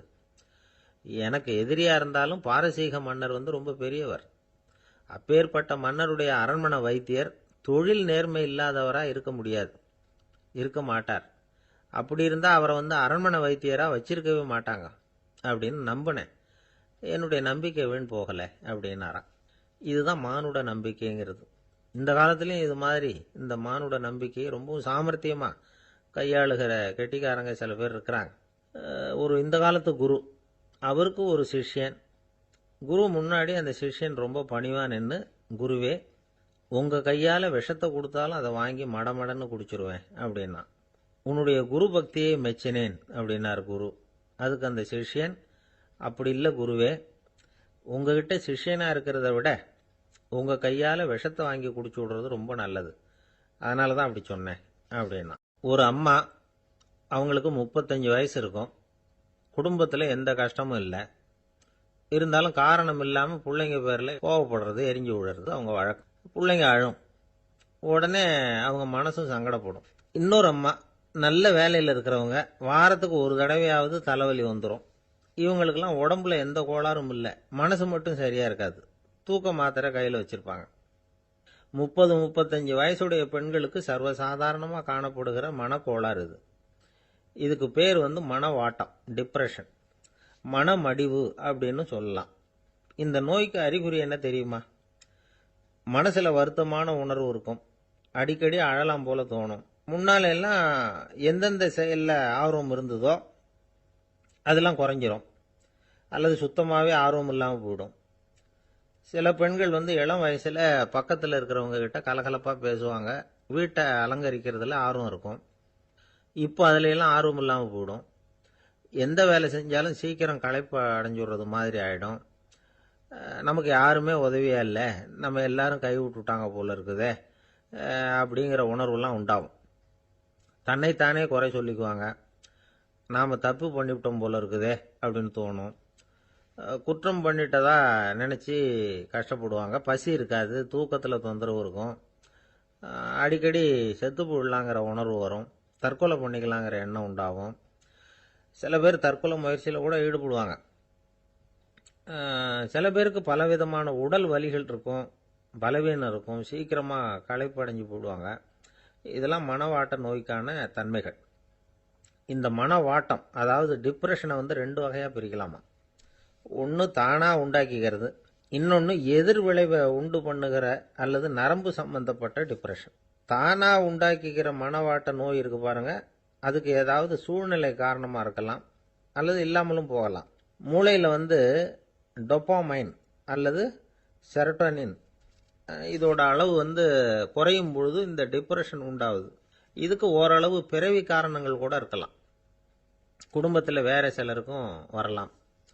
பாதிக்கப்பட்ட பெண்ணை பார்க்கறதுக்கு பலவீனமாக தெரியும், கடுமையான குற்ற உணர்வு இருக்கும், தனியாக இருக்கிறதுக்கு ஆசைப்படுவாங்க, நடு ராத்திரியில் எழுந்திரிச்சு உட்காந்து கஷ்டப்பட்டுக்கிட்டு இருப்பாங்க, கொடூரமான முறையில் தற்கொலை பண்ணிக்க முயற்சி பண்ணுவாங்க, தீ வச்சுக்கிறது, அமிலத்தை குடிக்கிறது, தூக்கில் தொங்குறது. இப்படி தானாக வரவழைச்சிக்கிற மனவாட்ட நோய் மறையக்கூடிய நோய். ஒரு தடவை வந்தால் 3லேருந்து 6 மாதம் வரைக்கும் நீடிக்கும். இடைப்பட்ட காலங்களில் நோயாளி இயல்பாக இருப்பார். எதிர் விளைவை உண்டு பண்ணுகிற அல்லது நரம்பு சம்பந்தப்பட்ட மனவாட்ட நோய் எப்படின்னா, கணவன் மனைவி, மாமியார் மருமகள், இப்படிப்பட்ட உறவு முறை பிரச்சனைகள், தோல்விகள், எரிச்சல்கள், ஆபீஸ் பிரச்சனை, இப்படிப்பட்ட சூழ்நிலையால் உண்டாகிறது. எல்லாத்துக்கும் மருந்து இருக்குது, மார்க்கம் இருக்குது, கவலைப்பட வேண்டியதில்லை, தைரியமாக இருக்கணும். உளவியல் மருத்துவம் இதுக்கு ரொம்ப உபயோகமாக இருக்கும். சில பெண்களை பாருங்கள், அவங்க எதுக்கும் அலட்டிக்கிறது இல்லை. ஒரு அம்மா அப்படிதான் தன்னுடைய கணவனை அழைச்சிக்கிட்டு ஒரு மனநோய் மருத்துவர்கிட்ட வந்தாங்க. டாக்டர், எங்கள் வீட்டுக்காரர் திடீர்னு ஒரு மாதிரி ஆயிட்டார், வித்தியாசமாக நடந்துகிறார். எப்படின்னா, இவர் தன்னையே ஒரு ஒட்டடை பூச்சியாக நினச்சிக்கிட்டு இருக்கிறார். அப்படி நினச்சிக்கிட்டு தன்னுடைய தலையாலேயே வீட்டில் உள்ள ஒட்டடையெல்லாம் தொடச்சிக்கிட்டு இருக்கிறார் அப்படின்னாங்க. எவ்வளவு நாளாக அப்படி இருக்குதுன்னு கேட்டார் டாக்டர். 1 வாரம் அப்படி இருக்குது அப்படின்னாங்க அந்த அம்மா. அப்படின்னா முன்னாடியே ஏன் அழைச்சிட்டு வரல அப்படின்னு கேட்டார் டாக்டர். வீடு பூரா சுத்தமாகட்டுமேனு பார்த்துக்கிட்டு இருந்தேன் டாக்டர் அப்படின்னாங்களாம் அந்த அம்மா. என்னுடைய நண்பர் ஒருத்தர், அவருக்கு ஜாதகத்தில் நம்பிக்கை உண்டு, அவரே ஜோசியமெல்லாம் பார்ப்பார். என்ன சார் இந்த காலத்தில் இதையெல்லாம் நம்பிக்கிட்டு இருக்கீங்களேன்னு கேட்டா, உங்களுக்கு ஒன்றும் தெரியாது சார், இந்த உலகத்தில் ஒவ்வொருத்தரும் அவங்கவுங்க செய்கிற நல்லது கெட்டதுக்கு தகுந்த பலனை அனுபவிச்சே தீரணும்பார். அது மட்டும் இல்லை, ஒருத்தன் செத்துட்டா கூட அவன் செஞ்ச பாவ புண்ணியங்கள் கூடவே போயிட்டு இருக்கோம்பார். அது எப்படி கூட போவோம் அப்படின்னு குதர்க்கமாக கேட்டால், அதுக்கு அவர் ஒரு கதை சொன்னார். அது ரொம்ப சுவாரஸ்யமாக இருந்தது. ஒரு ஊரில் ஒருத்தர் இருந்தாராம். அவர் ஜோசியம் பார்க்குறதுல ரொம்ப கெட்டிக்காரரு. ஒருத்தருடைய தலைமுடியை மட்டும் அவர்கிட்ட காட்டினா போதும், அதை மட்டும் பார்த்துட்டு அவருடைய ஜாதகத்தையே சொல்லிவிடுவாராம். அப்பேற்பட்ட திறமை. அந்த ஆள் ஒரு சமயம் கன்னியாகுமரி கடற்கரைக்கு போயிருந்திருக்கிறார். அங்கே கரை ஓரமாக ஒரு மண்டை ஓடு கிடந்திருக்கு, அதை எடுத்து பார்த்துருக்கிறார். அந்த மண்டை ஓட்டை வச்சுக்கிட்டே அதோட ஜாதகத்தை அலசியிருக்கிறார். இந்த மண்டை ஓட்டுக்கு உரிய ஆசாமி வாழ்க்கையில் ரொம்ப கஷ்டப்பட்டுருக்கிறான், நிறைய கஷ்டத்தை அனுபவிச்சிருக்கிறான், அது தாங்க முடியாம தான் கடல்ல விழுந்து தற்கொலை பண்ணிட்டு இருக்கான் அப்படிங்கிறத அவர் கணிச்சுட்டார். இருந்தாலும் இந்த மண்டை ஓடு இன்னமும் அனுபவிக்க வேண்டியது பாக்கி இருக்கு அப்படிங்கிறதையும் அவர் உணர்றார். அது சரி, ஒருத்த உயிரோட இருக்கிற வரைக்கும் தானே நல்லது கெட்டதை அனுபவிக்க முடியும். செத்ததுக்கு அப்புறமும் பாக்கி இருக்குன்னா அதை எப்படி அனுபவிக்கிறது? இந்த மண்டை ஓட்டுக்கு இன்னும் கொஞ்சம் பாக்கி இருக்கு அப்படிங்கிறது அவருக்கு புரிஞ்சதே தவிர அதோட அர்த்தம் என்னங்கிறது அவருக்கு சரியா விளங்கல. சரி, இதை இன்னும் கொஞ்சம் விவரமா ஆராய்ச்சி பண்ணி பார்ப்போம் அப்படின்னு நினைச்சுக்கிட்டு அதை தன்னுடைய வீட்டுக்கு எடுத்துட்டு போயிட்டார். அந்த மண்டை ஓட்டை ஒரு பொட்டியில் வச்சு பூட்டினார். தன்னுடைய தனி அறையில் அதை பத்திரமா வச்சுக்கிட்டார். தினமும் ராத்திரி ஆனதும் தன்னுடைய மனைவியை பார்த்து, நீ போய் பூஜை அறையில் தனியாக படுத்துக்கோ அப்படின்னு சொல்லிவிட்டு இவர் ராத்திரி 12 மணிக்கு பொட்டியை திறந்து பார்ப்பார். மண்டை ஓடு அப்படியே இருந்ததே தவிர இன்னும் கொஞ்சம் பாக்கி இருக்குங்கிறதுக்கு அர்த்தம் அவருக்கு விளங்கலை. அந்த மண்டை ஓட்டுக்கு இன்னும் என்ன பாக்கி இருக்க போகுது? இப்படியே ஒரு 10 நாள் போச்சு. அந்த வீட்டம்மாவுக்கு சந்தேகம் வந்துட்டுது. நம்ம வீட்டுக்காரர் நம்மளை தனியாக ஏன் தூங்க சொல்கிறார் அப்படிங்கிற சந்தேகம். உடனே பக்கத்து வீட்டு அம்மா கிட்ட விஷயத்தை சொல்லியிருக்கிறாங்க. அந்த அம்மா உடனே, நீ கவலைப்படாத, நான் கண்டுபிடிச்சி சொல்கிறேன்னு சொல்லிவிட்டாங்களாம். அன்னைக்கு ராத்திரியே ஜன்னல் வழியாக எட்டி பார்த்துருக்குறாங்க. இந்த ஆள் மண்டை ஓட்டை கையில் வச்சுக்கிட்டு அதை திருப்பி திருப்பி அப்படியும் அப்படியும் பார்த்துக்கிட்டு இருந்தது தெரிஞ்சுட்டுது. மறுநாள் காலையில் அவரோட மனைவியை பார்த்தாங்க. ஏம்மா, உன் வீட்டுக்காரருக்கு நீ முதல் மனைவியா 2வது மனைவியா அப்படின்னு கேட்டாங்க. எனக்கு தெரிஞ்ச வரைக்கும் நான் ஒருத்தி தான் அவருடைய மனைவின்னாங்க. அப்படி இல்லை, நீ அவருக்கு 2வது மனைவி. முதல் மனைவியின் மண்டை ஓடு தான் அவர் கையில் இருக்குப்போ, அதை தான் அவர் தினமும் ராத்திரியில் எடுத்து பார்த்துக்கிட்டு இருக்கிறாரு அப்படின்னு விட்டாங்க அந்த அடுத்த வீட்டம்மா. அப்படியா விஷயம்னு சொல்லிவிட்டு கணவன் வீட்டில் இல்லாத நேரமாக பார்த்து அந்த மண்டை ஓட்டை எடுத்து கொண்டாந்து ஒரு உரல்ல போட்டு உலக்கையால் குத்தி நொறுக்க ஆரம்பிச்சுட்டுது அந்த அம்மா. வெளியே போயிருந்த அந்த ஆள் அப்போ தான் உள்ளே நுழைஞ்சார். மண்டை ஓடு உலக்கை கிட்ட குத்து வாங்கிட்டு இருக்கு. அது அனுபவிக்க வேண்டியது இன்னும் கொஞ்சம் பாக்கி இருக்கு அப்படிங்கிறதுக்கான அர்த்தம் எனக்கு இப்போதான் புரிஞ்சுதுன்னாராம் அவர். இந்த கதையிலிருந்து நாம் இன்னொரு நீதியையும் புரிஞ்சுக்கணும். அதாவது நம்ம வீட்டை பற்றி நமக்கு தெரியாததெல்லாம் அடுத்த வீட்டுக்காரங்களுக்கு நல்லா தெரியும். ஒரு காடு, நல்ல மரம்லாம் செழிச்சு இருந்தது. அப்படிப்பட்ட காட்டில் ஒரு சாது இருந்தார். அவர் எப்படின்னா, எப்பவும் ஒரு மரத்தடியில் உட்காந்துருப்பார். ஏன்னா அவருடைய இருப்பிடமே அதுதான். அவர் என்ன பண்ணுவார், 3 கல் வச்சுருந்தார். செங்கல் மாதிரி இருக்கும், ஆனால் அதை விட கொஞ்சம் பெருசாக இருக்கும். எதுக்கு அந்த 3 கல்லுன்னா, அதுதான் அவருடைய படுக்கை. அதாவது தூங்குறப்ப ஒரு கல்லை தலைக்கு கீழே வச்சுக்குவார், இன்னொரு கல்லை இடுப்புக்கு கீழே வச்சுக்குவார், இன்னொரு கல்லை காலுக்கு கீழே வச்சுக்குவார். உடம்ப அப்படியே ஒரு தகட்டால் மூடிக்குவார். அப்படியே தூங்கி போடுவார். மழை பெய்யுதுன்னு வச்சுங்க, அவர் உடம்பு 3 கல் மேலே இருக்குதா, அதனால் தண்ணி அடியில் ஓடி போடும், உடம்பு நனையாது. மேலே தகடு இருக்கிறதுனால மழையும் உடம்புல படாது. அவர் தூக்கமும் கெடாது, நிம்மதியாக தூங்குவார். பகலில் அந்த 3 கல்லையும் ஒரு சேர ஒரு அடுப்பு மாதிரி வச்சு அது மேலே உட்காந்துக்குவார். அதனால் பாம்பு பூச்சி எதுவும் அவரை தொந்தரவு பண்ணுறதில்ல. அது பாட்டுக்கு நகர்ந்து போயிடும். அவர் பாட்டுக்கு நிம்மதியாக இருப்பார். யாராவது எதையாவது கொண்டுகிட்டு கொடுத்தா அதை வாங்கி சாப்பிடுவார், அவ்வளவுதான். ஒரு நாள் அந்த நாட்டு அரசன் காட்டுக்கு வேட்டையாட வந்தான். அந்த வழியாக வந்தப்போ இந்த சாது படுத்திருக்கிறத பார்த்தான். பரிதாபப்பட்டான். ஐயோ பாவம், இவர் இப்படி இந்த கல் மேலே உடம்ப வச்சுக்கிட்டு தூங்குறாரு, என்ன பாடுபடுவார். இவரை நாம் அரண்மனைக்கு அழைச்சிட்டு போய் சுகமாக நிம்மதியாக இருக்கிறதுக்கு வழி செஞ்சு கொடுப்போம், அது ரொம்ப நல்லாயிருக்கும் அப்படின்னு நினச்சான். அப்படி நினச்சிக்கிட்டே அரண்மனைக்கு வந்துட்டான். அதுக்கப்புறம் ஒரு பல்லக்கையும் 2 சேவகர்களையும் காட்டுக்கு அனுப்பி அந்த சாதுவை மெதுவாக இங்கே அழைச்சிட்டு வந்துடுங்க அப்படின்னு சொல்லி அனுப்பி வச்சான். இவங்க போய் அவர்கிட்ட விவரத்தை சொன்னாங்க. எனக்கு என்னத்துக்கு அரண்மனை வாசம் அப்படின்னார்.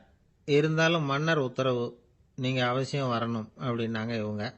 சரின்னு சொல்லிவிட்டு வேறு வழி இல்லாமல் புறப்பட்டார். புறப்படும் பொழுது என்ன பண்ணாருன்னா, மறக்காமல் அந்த 3 கல் ஒரு தகடு அதையும் எடுத்து பல்லக்கில் வச்சுக்கிட்டார். என்னத்துக்கு இதையெல்லாம் எடுத்து வைக்கிறாரு அப்படின்னு சொல்லி அவங்க யோசனை பண்ணாங்க. இருந்தாலும் அதை பற்றி ஒன்றும் கேட்கல. பேசாமல் அவரை அழைச்சிட்டு போய் அரண்மனையில் விட்டுட்டாங்க. அரசன் ஓடி வந்தான், வரவேற்றான், அறுசுவை உணவு படைத்தான். அவர் படுக்கிறதுக்கு தங்க கட்டில், பட்டு மெத்தை, இப்படி எல்லாம் ஏற்பாடு பண்ணி வச்சான். இங்கே படுத்து ஓய்வு எடுத்துங்க அப்படின்னு சொல்லிவிட்டு அவன் பாட்டு போயிட்டான். மறுநாள் காலையில் பார்க்குறான், சாது படுத்திருக்கிறார். எப்படி தெரியுமா, அந்த பட்டு மெத்தை மேலே 3 கல்லையும் வச்சு வழக்கம் போலவே அது மேலே படுத்திருக்கிறார். அதுக்கு மேலே தகடு. அரசன் பார்த்துட்டு அதிர்ச்சி ஆயிட்டான்.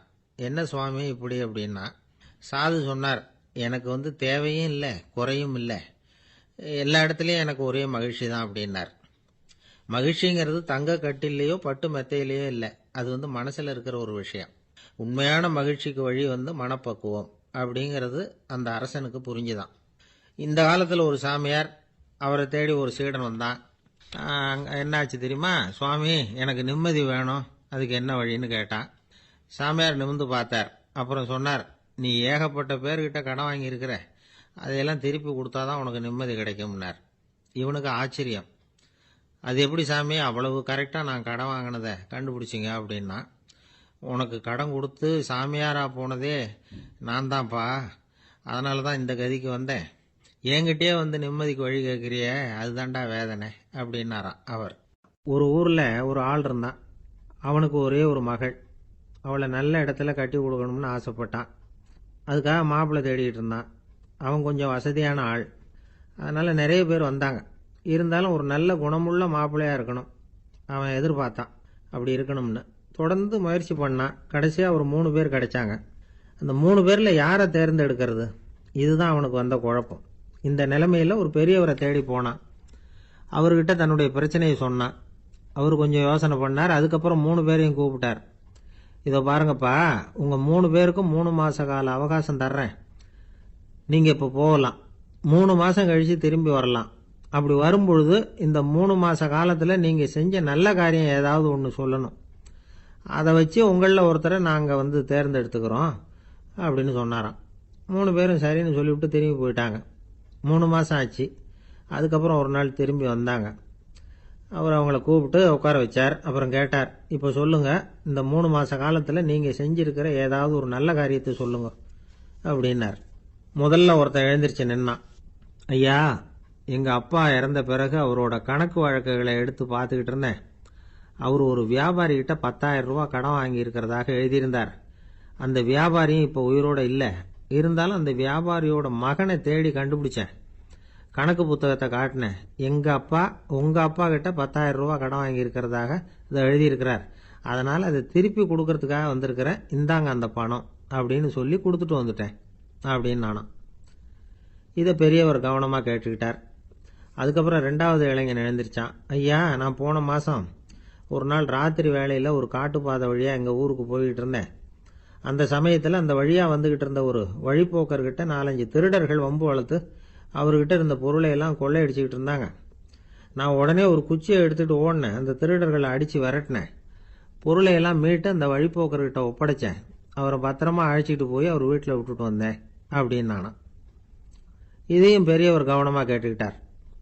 அடுத்தபடியாக 3வது இளைஞன் எழுந்திருச்சான். ஐயா, போன மாதம் ஒரு நாள் நான் ஒரு மலைப்பாதை வழியாக போய்கிட்டு இருந்தேன். மலைப்பாதை விளிம்பில் ஒரு மதகு கட்டை, அது மேலே ஒரு ஆள் படுத்து தூங்கிட்டு இருந்தான். அந்த பக்கம் தவறி உருண்டு விழுந்திருந்தான்னா அதில் பாதாளம். அது மலையடி வாரத்தில் போய் தான் விழணும், அவ்வளவு பள்ளம். அது தெரியாமல் அவன் பாட்டுக்கு தூங்கிட்டு இருந்தான். நான் உடனே அவன்கிட்ட ஓடி போய் குனிஞ்சு அவன் முகத்தை பார்த்தேன். அப்போ தான் புரிஞ்சுது, அவன் ஏற்கனவே எனக்கு தெரியும். அவனை எனக்கு நிறைய கெடுதல் பண்ணியிருக்கிறான், இடைஞ்சல் கொடுத்தவன். இருந்தாலும் ஐயோ பாவம்னு நினச்சி அவனை எழுப்பி பாதுகாப்பாக வேற ஒரு இடத்துல படுக்க வச்சுட்டு வந்தேன் அப்படின்னு நானும். பெரியவர் இதையும் கேட்டுக்கிட்டார். அதுக்கப்புறம் அவங்க 3 பேரையும் பார்த்து, நீங்கள் போகலாம், நாங்கள் யோசித்து முடிவு பண்ணி உங்களுக்கு சொல்லி அனுப்புகிறோம் அப்படின்னாராம். அந்த இளைஞர்கள் புறப்பட்டு போயிட்டாங்க. அதுக்கப்புறம் அந்த பெண்ணோட அப்பாவை பார்த்து சொன்னார், இந்த 3 பேருமே நல்ல பிள்ளைங்க தான், அதில் ஒன்றும் சந்தேகம் இல்லை. இருந்தாலும் இந்த 3 பேர் செஞ்ச செயல்களையும் ஒப்பிட்டு பார்க்க வேண்டியிருக்கு. முதல் இளைஞன் நேர்மைக்கு எடுத்துக்காட்டாக விளங்குறான். இந்த காலத்தில் இது மாதிரி இளைஞர்களை பார்க்கறது ரொம்ப கஷ்டம்தான். இருந்தாலும் அவன் கடமையை தான் செஞ்சான். 2வது இளைஞன் நல்ல வீரன், தைரியசாலி. ஒரு வீரன் எதை செய்யணுமோ அதைத்தான் இவன் செஞ்சான். இவன் ஒரு லட்சிய மனிதன். 3வது இளைஞன் தன்னுடைய பகைவனுக்கே உதவி செஞ்சிருக்கான். அவன் உயிரை காப்பாற்றியிருக்கிறான். பகைவனுக்கு அருள்வதுங்கிறது ஒரு சாதாரண மனுஷனால் செய்யக்கூடிய காரியம் இல்லை. பகையை மறக்கிறதும் பகைவனுக்கு அருள்வதும் தெய்வீக பண்புகள். அதனால் இவனையே உன்னுடைய மகளுக்கு ஏற்ற மாப்பிள்ளையா தேர்ந்தெடுக்கலாம் அப்படின்னு சொன்னாங்களாம். ஒரு நல்ல நாளில் அவங்களுக்கு திருமணம் நல்ல விதமாக நடந்து முடிஞ்சுதான். இது சுவாமி சின்மயானந்தர் சொல்லியிருக்கிற ஒரு கதை. இதிலிருந்து நாம் புரிந்து கொள்ள வேண்டிய ஒரு கருத்து, நமக்கு கெடுதல் பண்ணவங்களுக்கும் நாம் நல்லது செய்யணும். ஆனால் நடைமுறையில் அப்படி நம்மளால் செய்ய முடியறதில்ல. அதுதான் சிக்கல். நம்மால் ஒருத்தங்கிட்ட கேட்டேன், ஏண்டா உன்னுடைய பகைவன் ஒருத்தன் அது மாதிரி ஒரு மலைப்பாதை மதகு கட்டையில் படுத்திருந்தா உடனே நீ என்ன நினைப்ப அப்படின்னு கேட்டோம். இது ஒரு அருமையான சந்தர்ப்பம்னு நினைப்பேன் அப்படின்னா. எதுக்குன்னு கேட்டோம். அவனை அந்த பக்கமாக உருட்டி கீழே தள்ளுறதுக்கு அப்படின்னா. துருக்மேனியாவில் அஷ்காபாத் அப்படின்னு ஒரு நகரத்தில் ஒரு புவியியல் விஞ்ஞானி இருந்தார். அவர் ஒரு நாய்க்குட்டி வளர்த்தார். ஒரு நாள் முன்னிரவு நேரம் ஒரு மேஜைக்கு முன்னாடி உட்காந்து அந்த விஞ்ஞானி ஏதோ கணக்கு போட்டுக்கிட்டு இருக்கிறார். அவருக்கு ஒரு சின்ன பெண் குழந்தை, அது தொட்டிலில் தூங்கிட்டு இருக்குது. அந்த நாய்க்குட்டியும் ஒரு மூலையில் படுத்து அது பாட்டுக்கு தூங்கிட்டு இருந்தது. ஒரே அமைதி. அந்த நேரத்தில் திடீர்னு அந்த நாய்க்குட்டி துள்ளி எழுந்திரிச்சது. நேராக குழந்தைகிட்ட ஓடிச்சு. அந்த குழந்தைய அது போட்டிருந்த ட்ரெஸ்ஸோடு சேர்த்து கவ்வி தூக்குச்சு. தூக்கிக்கிட்டு வாசல் பக்கம் ஓடிச்சு.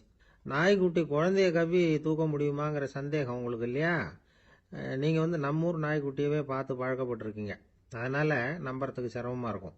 அந்த ஊர்லெலாம் அது ரொம்ப ஸ்ட்ராங்காக இருக்கும். ஒரு ஏதோ கண்ணுக்குட்டி மாதிரி இருக்கும். விஞ்ஞானி அதை பார்த்துட்டார். உடனே அந்த நாய்க்கு வெறி பிடிச்சிட்டுதுன்னு முடிவு பண்ணிட்டு தன்னோட கை துப்பாக்கி எடுத்துக்கிட்டு ஓடி வந்தார். அவர் வெளியில் நாய்க்குட்டி எங்கே அப்படின்னு பார்த்து தேடுறார். அந்த நேரத்தில் அந்த வீடு இடிஞ்சு விழுது. காரணம் பூமி அதிர்ச்சி. இப்படி பூமி அதிர்ச்சி உண்டாக போகுதுங்கிறது அந்த நாய்க்குட்டிக்கு முன்னாடியே தெரிஞ்சு போச்சு. அதுதான் குழந்தைய தூக்கிட்டு வெளியில் ஓடி வந்திருக்குது. அது மூலமாக அந்த குடும்பத்தையே காப்பாற்றி இருக்குது அந்த நாய்க்குட்டி. இந்த சம்பவம் நடக்கிறதுக்கு 3 நாளைக்கு முன்னாடியே சில பிராணிகளுக்கு இப்படி நடக்க போகுதுங்கிறது தெரிஞ்சிருக்குதான். ஆமாம், அந்த நகரத்தில் 3 நாளைக்கு முன்னாடியே பாம்பு, பல்லி இதெல்லாம் அது தங்கியிருந்த வலையை விட்டு வெளியில் ஓடி வந்துட்டுது. அதே மாதிரி அங்கே இருந்த புறாவெல்லாம் பறந்து போயிடுச்சான். இதே மாதிரி யுகோஸ்லோவியாவில் கூட ஒரு நகரம். அங்கே ஒரு நாள் ராத்திரி ஒரு மிருக காட்சி சாலையில் திடீர்னு ஒரு பெரிய கலவரம், கூச்சல், குழப்பம். அங்கே இருந்த கழுதை, புலி, யானை, பறவை எல்லாம் கண்ணாபின்னான்னு கத்த ஆரம்பிச்சுட்டுது. நீர் யானை அதுக்குன்னு போடப்பட்டிருந்த தடுப்பையே தாண்டி குதிச்சு வெளியில் வந்துட்டுதான். மறுநாள் தான் எல்லாருக்கும் விஷயம் புரிஞ்சுது. அடுத்த நாள் காலையில் அங்கே பூமி அதிர்ச்சி உண்டாயிட்டுது. இப்போ பாருங்க, அதாவது மனுஷனை போய் தீர்க்க தரிசி அது இதுன்னு சொல்லிட்டு இருக்கிறோம். இவனை விட அது பரவாயில்லைன்னு தோணுது. அதாவது மிருகங்கள் ஒன்று நடக்க போகுதுங்கிறத முன்னாடியே புரிஞ்சுக்குதே. சரி, இதெல்லாம் எப்படி அது முன்கூட்டி புரிஞ்சுக்குது? அதுதான் படைப்பு ரகசியம்.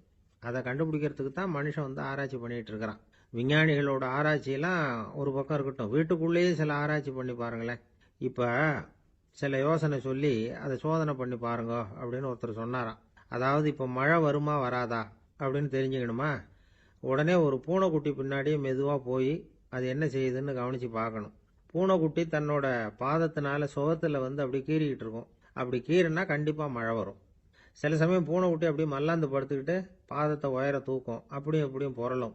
இப்படி செஞ்சதுன்னா அன்னைக்கும் மழை இருக்காது. அதனால் முன்னாடி இருந்தது மழை வர்றதுக்கு அறிகுறி, இது மழை இல்லைங்கிறதுக்கு அறிகுறி. பறவைகள், பிராணிகள் இதுகளோட நடவடிக்கைகளை பார்த்துட்டு அதையெல்லாம் அடிப்படையாக வச்சு தான் காலநிலையை கண்டுபிடிக்கிற கருவிகளை கண்டுபிடிச்சிருக்கிறாங்க. வாத்து இருக்குல்ல, சில சமயம் தன்னோட அழகை தன்னோட இறகுகளில் அப்படியே புதைச்சிக்கும். அப்படி செஞ்சால் குளிர்காலம் வரப்போகுதுன்னு அர்த்தம். பருவநிலை குளிராக மாறப்போகுதுங்கிறதுக்கு இதுதான் அறிகுறி. சிட்டுக்குருவி இருக்குதுல்ல, அதெல்லாம் புழுதியில் விழுந்து புரளும். சிறகுகளை படபடன்னு அடிச்சுக்கும். அப்படி செஞ்சால் மழை வரப்போகுதுன்னு அர்த்தம். ஒன்று மட்டும் நாம் நல்லா தெரிஞ்சுக்கணும். இயற்கையின் சீற்றம்னு சொல்கிறோம் இல்லையா, இயற்கை ஏன் நம்ம மேலே கோவப்படுது? இயற்கையை நாம் அனுசரித்து போகிறதில்ல, அதனால் கோவப்படுது. காடுகளை அழிக்கப்படாது, விலங்குகளை கொல்லக்கூடாது, இயற்கை ஏற்படுத்தி வச்சிருக்கிற சமநிலையை கெடுக்கக்கூடாது. அதை புரிஞ்சுக்கிட்டு வாழ்ந்தோம்னா பூமியும் நடுங்காது, நாமளும் நடுங்க வேண்டிய அவசியம் இருக்காது. ஒருத்தர் இருந்தார், சாராய கடைக்கு போனாராம், நிறைய சாப்பிட்டார். அப்புறம் சொன்னார், இது ரொம்ப அற்புதமான சரக்கு போல இருக்கு, உள்ளே போன உடனே இந்த பூமியே நடுங்கிறது மாதிரி இருக்கு எனக்கு அப்படின்னாராம். இதுக்கு கடைக்காரர் சொல்லியிருக்கார், நீங்கள் சாப்பிட்டது வெறும் பச்சை தண்ணி தாங்க, இப்போ ஏற்பட்டிருக்கிறது நிஜம் பூமி அதிர்ச்சி அப்படின்னாராம். ஒரு நீதிமன்றம், அங்கே ஒரு கொலை வழக்கு சம்பந்தமாக விசாரணை நடந்துகிட்டு இருக்குது. அந்த வழக்கறிஞர் ரொம்ப தீவிரமாக வாதாடிக்கிட்டு இருக்கிறார். தன்னுடைய கட்சிக்காரர் நிரபராதிங்கிறது அவருக்கு நல்லா தெரியும். அதனால தான் அவர் சார்பாக வாதாடுறதுக்கே ஒத்துக்கிட்டார்.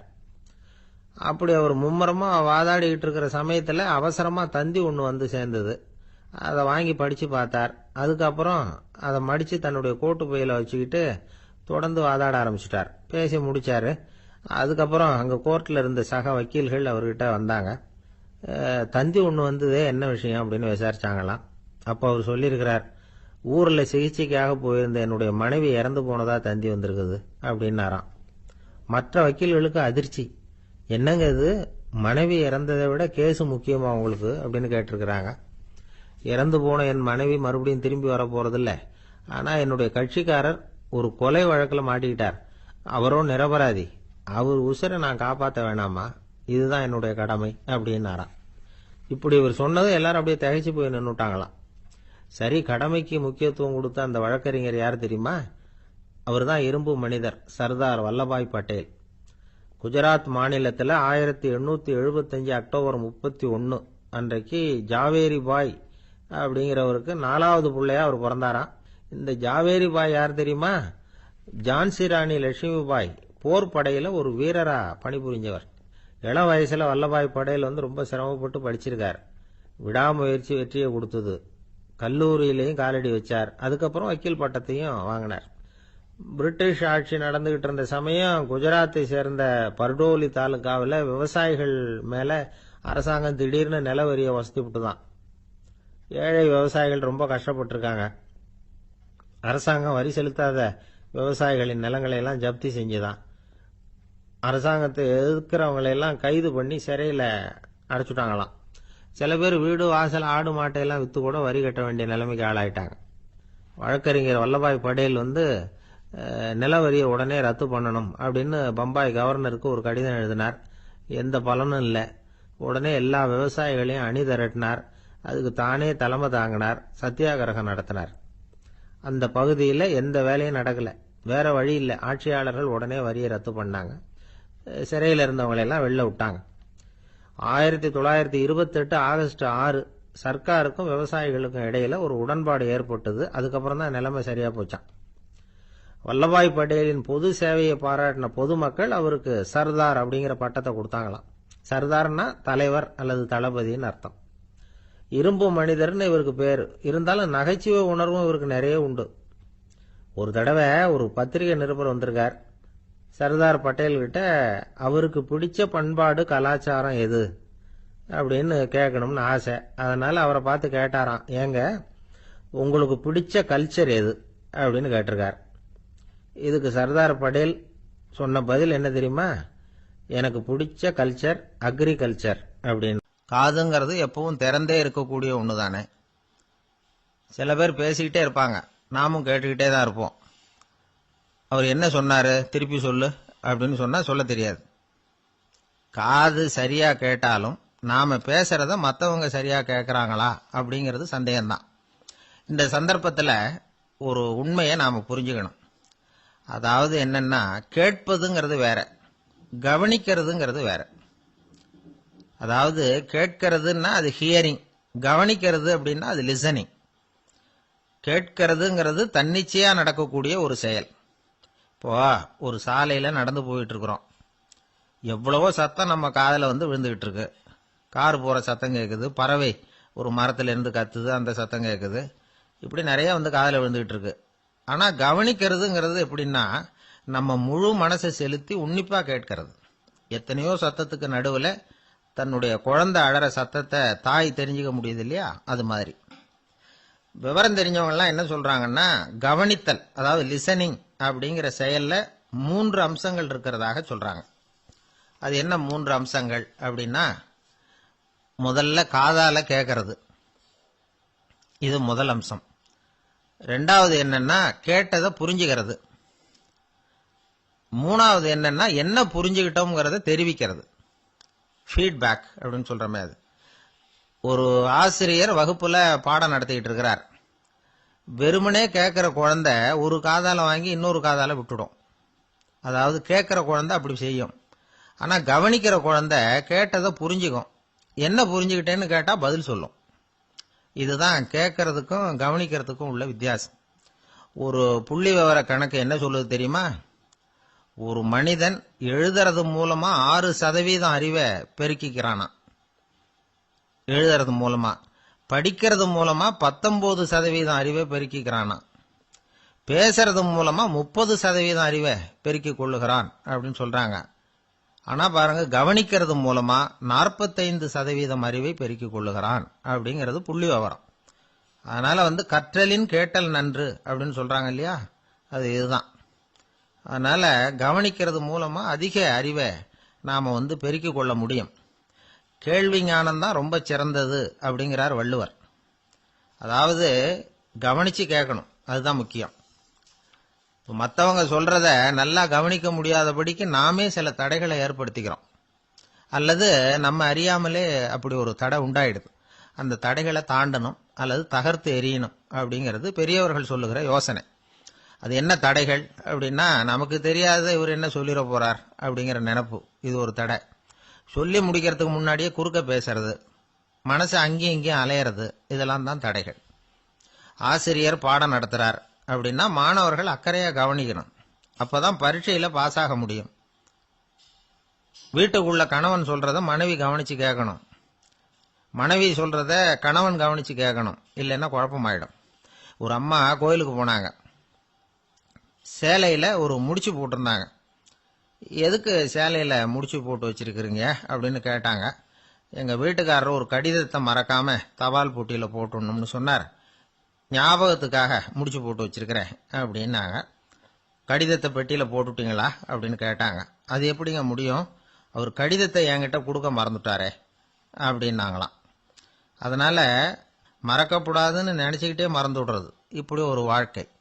அதனால வாழ்க்கையில நமக்கு இருக்கிறது செவிச்செல்வம் ரொம்ப முக்கியமானது. நிறைய கேட்கணும், சொல்றதை விட கேட்கணும், கேட்கறதை விட முக்கியம் கவனிக்கிறது. அப்படி கவனிக்கிறது மூலமா நம்முடைய வாழ்க்கையில வெற்றி பெறணும். ஆளை கண்டா ஏன் இப்படி முகத்தை திருப்பிக்கிட்டு வர்றீங்க அப்படின்னு கேட்டார் ஒருத்தர் நண்பர்கிட்ட. எலெக்ஷன்ல அவன் எதிர்த்து நின்னவன் சார், என்ன அவன்கிட்ட நமக்கு என்ன பேச்சுவார்த்தை அப்படின்னாராம் ரொம்ப கோபமா இவர். சரி, அந்த ஆள் யாருன்னு கேட்டேன். என் கூட பிறந்த தம்பி தான் சார் அப்படின்னார் அந்த கோபம் குறையாமல். அதாவது நம்ம ஊர் நிலவரம் இப்படி, அதாவது அண்ணனும் தம்பியும் எதிர்த்து நிற்பாங்க தேர்தலில், ஒருத்தர் கண்டா பேசிக்கிறது இல்லை. ஆனா இங்கிலாந்துல எப்படி தெரியுமா, அங்க ஒரே மேடையில போட்டி போடுற 2 வேட்பாளர்களும் பேசுவாங்களாம், பட்டிமன்றம் மாதிரி. ஒருத்தர் முதல்ல எழுந்திருப்பார், நான் இந்த தேர்தலில் வெற்றி பெற்றால் என்னென்ன செய்வேன் அப்படின்னு சொல்லிவிட்டு உட்காருவார். அதுக்கப்புறம் அடுத்தவர் எழுந்திருப்பார், அவர் சொல்லுவார், நான் வெற்றி பெற்றா இந்த மக்களுக்கு என்னென்ன செய்வேன், இந்த நாட்டுக்கு என்னென்ன செய்வேன் அப்படிங்கறத சொல்லிவிட்டு உட்காருவார். 2 பேரும் ஒரே மேடையில பேசுவாங்க. மக்கள் 2 பேர் பேச்சையும் கேட்டுக்கிட்டு ஒரு முடிவுக்கு வருவாங்க. இதுதான் அங்க உள்ள பழக்கம். இங்க அப்படி இல்லை. இங்க ஒருத்தர் பார்த்தாவே முகத்தை திருப்பிக்கிறது. ஒரு தடவை இது மாதிரி ஒரு கூட்டம் நடந்துகிட்டு இருக்கு அங்க வெளிநாட்டுல தான். நேரத்துக்கு சரியா ஒரு வேட்பாளர் வந்து சேரல. இது இங்கிலாந்துல நடந்த நிகழ்ச்சி. அப்புறம் என்னாச்சுன்னா, ஒருத்தர் வந்துட்டாரு, இன்னொருத்தர் வந்து சேரல. அப்புறம் உடனே அந்த ஒருத்தர் வந்தவர் பேச ஆரம்பிச்சிட்டார். அதாவது அந்த இன்னொருத்தர் சார்பாவே பேசிட்டாராம். அதாவது அவர் வரல, நான் அவரு சார்பா நான் பேசிடுறேன். அதாவது அவர் ஜெயிச்சுட்டா அவர் என்னென்ன செய்வார் இந்த நாட்டுக்கு அப்படின்னு சொல்லி அவர் பக்கத்துல உள்ள நியாயத்தை எடுத்து இவரே சொல்லிட்டாராம். இப்படிலாம் அங்க நடந்துதான். இது எப்பேற்பட்ட தேர்தல் பண்பாடு பாருங்க. அதனால இன்னொரு விஷயம், இப்ப இங்கிலாந்துல எல்லாம் ஓட்டு கேட்கறப்ப வெற்றியா தோல்வியாங்கிறத ஓரளவுக்கு யூகிச்சுடலாமா. இப்போ ஒரு வேட்பாளர் ஒரு வீட்டுக்கு முன்னாடி போய் நின்று எனக்கு ஓட்டு போடுங்கன்னு கேட்கிறாருன்னு வச்சுங்களேன், அதுக்கு என்ன பார்த்து செய்யறோம், போயிட்டு வாங்க அப்படின்னு சில வீடுகள்ல வாசல்ல நின்னே சொல்லி அனுப்பிச்சிருவாங்களாம். வேற சில வீடுகள்ல எப்படின்னா வேட்பாளரை வீட்டுக்குள்ள கூப்பிட்டு காபி சாப்பிட சொல்லி உபசரிச்சு அதுக்கப்புறம் அனுப்பி வைக்கிறது வழக்கமா. இதுல எந்த வீட்டு ஓட்டு நிச்சயம் தெரியுமா? வாசல்ல நின்னே வழி அனுப்பி வச்சுடுறாங்க பாருங்க, அவங்க ஓட்டு நிச்சயம். உள்ள கூப்பிட்டு காப்பி கொடுத்து அனுப்புறாங்க பாருங்க, அவங்க ஓட்டு நிச்சயம் இல்லையா. சரி, அப்புறம் ஏன் அந்த உபசரிப்பு அப்படின்னு கேட்டா அதுக்கு ஒரு காரணத்தை சொல்றாங்க. அதாவது அது ஒரு அனுதாபத்தை தெரிவிக்கிற முறையா. ஐயோ பாவம், நாம இவருக்கு ஓட்டு தான் போட போறதில்ல, இதையாவது செய்வோம், காப்பியாவது சாப்பிட்டு போட்டோம் அப்படிங்கிற எண்ணமா. இப்படி அந்த ஒரு பழக்கம். ஆக அந்த ஊர்ல நிறைய காப்பி சாப்பிடணும்னு ஒருத்தர் ஆசைப்பட்டா தேர்தலில் தோத்து போறதுக்கு தயாரா இருக்கணும். ஒரு சமயம் ஒரு ஊர்ல தேர்தல் நடந்துதான். ஒரு தொகுதியில நின்று தோத்து போன ஒருத்தர் கையில ஒரு துப்பாக்கியோட ஊருக்குள்ள சுத்திக்கிட்டு இருந்தாராம். ஒரு போலீஸ்காரர் அவரை பார்த்துட்டு சந்தேகப்பட்டிருக்கார். அதனால அவரை தடுத்து நிறுத்தி, என்ன இது துப்பாக்கியோட சுத்துறீங்களேன்னு விசாரிச்சிருக்கார். இதுக்கு அவர் சொன்னாராம், சார், இந்த தொகுதியில மொத்தம் 1,00,000 வாக்காளர்கள், அதுல எனக்கு 10,000 பேர் மட்டும்தான் எனக்கு ஓட்டு போட்டிருக்கிறாங்க. அப்படின்னா எனக்கு வேண்டாதவங்க இந்த தொகுதியில 90,000 பேர் இருக்கிறாங்கன்னு அர்த்தம். இப்படி ஒரு சூழ்நிலையில நான் என்னுடைய பாதுகாப்புக்கு ஆயுதம் இல்லாம நடமாடலாமா அப்படின்னு கேட்டாராம். எவ்வளவு எச்சரிக்கை பாருங்க. நம்ம ஊர்ல சில பேர் ஓட்டு கேட்கிற விதமே தனி. ஒருத்தர் ரொம்ப சாமர்த்தியமா ஓட்டு கேட்பாராம். அவர் எப்படின்னா, ஒரு வீட்டுக்கு போறாருன்னு வச்சுங்களேன், அந்த நேரம் அந்த வீட்டுக்காரரு என்ன செஞ்சுக்கிட்டு இருக்கிறாரோ அதே வேலையை இவரும் கொஞ்ச நேரம் செய்வாராம், அவருக்கு ஒத்தாசையா. அதுக்கப்புறம் மெதுவா பேச்சு கொடுப்பார், ஓட்டு கேட்பார், இது மாதிரி எலெக்ஷன்ல நிக்கிறேன் கவனிக்கணும்னு. அது மாதிரி ஒரு தடவை அவர் போனப்ப அங்க அவர் என்ன பண்ணிட்டு இருக்காரு, வீட்டுக்கு பின்னாடி மாட்டு கொட்டையில பால் கறந்துகிட்டு இருக்காரு ஒரு பசுமாட்டுக்கிட்ட. அந்த வீட்டுல இவர் ஓட்டு கேட்க போனவர் இவர் ஓடி போய் இன்னொரு சொம்பை எடுத்துக்கிட்டு அதே மாட்டுக்கு இன்னொரு பக்கம் போய் உட்காந்துக்கிட்டு இவரும் பால் கறக்க ஆரம்பிச்சிட்டார். எதிர உட்காந்துட்டு இருக்காரு இவர் இந்த பக்கம் உட்காந்துருக்காரு. கீழே கொஞ்சம் குனிஞ்சு பார்த்தா ஒருத்தர் முகத்தை ஒருத்தர் பார்க்கலாம். கொஞ்ச நேரம் ஆனதுக்கு அப்புறம் இவர் மெதுவா அவர்கிட்ட பேச்சு கொடுத்தாராம், இது மாதிரி நான் எலெக்ஷன்ல நிக்கிறேன், நீங்க ஓட்டு போடணும், அதுக்காக தான் வந்தேன்.